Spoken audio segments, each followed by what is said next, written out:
Jésus a souffert pour nous. Il comprend notre douleur. Lorsque nous souffrons, nous partageons son expérience. Cela nous rapproche de lui. Paul a écrit « Je me réjouis maintenant dans mes souffrances pour vous ». Il savait que la souffrance avait un but. Nous pouvons aussi trouver un but à notre douleur. Dieu utilise notre souffrance pour nous modeler. Il nous rend plus semblables à Christ. C'est un processus. Cela prend du temps, mais ça en vaut la peine.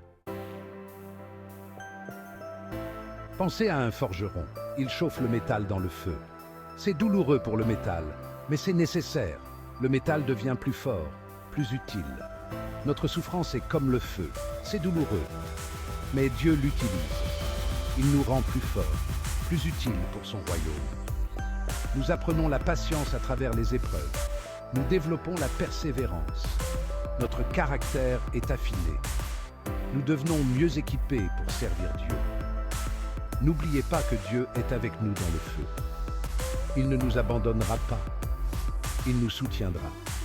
Il nous fera traverser. Nous avons tous connu la douleur. Cela nous donne de l'empathie. Nous comprenons les luttes des autres. Nous pouvons offrir réconfort et soutien. Lorsque nous souffrons, nous nous identifions à Jésus à un niveau plus profond. Nous comprenons mieux son sacrifice. Cela approfondit notre foi et notre amour pour lui. Notre souffrance peut aussi être un témoignage pour les autres. Cela leur montre que la foi est réelle. Cela leur donne de l'espoir dans leur propre lutte. Ne sous-estimez jamais le pouvoir de l'expérience partagée. Cela nous relie. Cela construit des ponts de compréhension et d'amour. Section 4. S'accrocher au cep.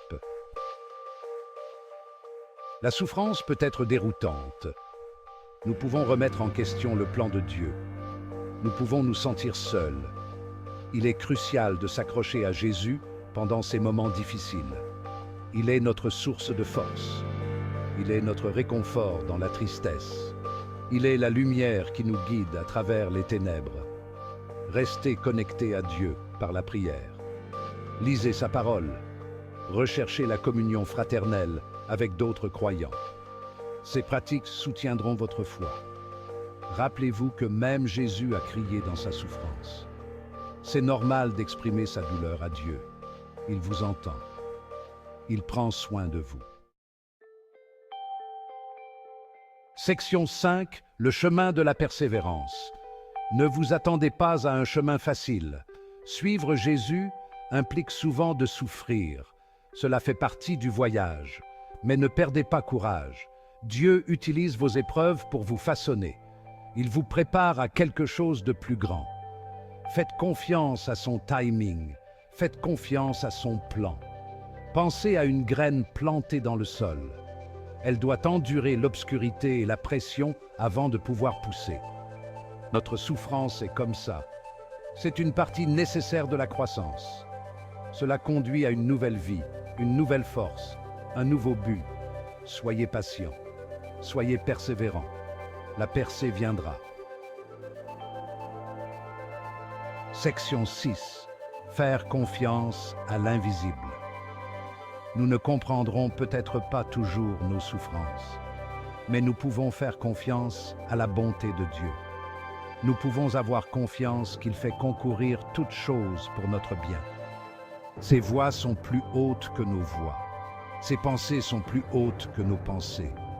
Ce qui nous semble être le chaos est souvent sa main qui travaille en coulisses. Un jour, nous verrons la situation dans son ensemble. Nous comprendrons le but de notre douleur. Nous verrons comment Dieu l'a utilisé pour notre bien et sa gloire. D'ici là, faites confiance au voyage. Faites confiance au guide. Il ne vous égarera jamais.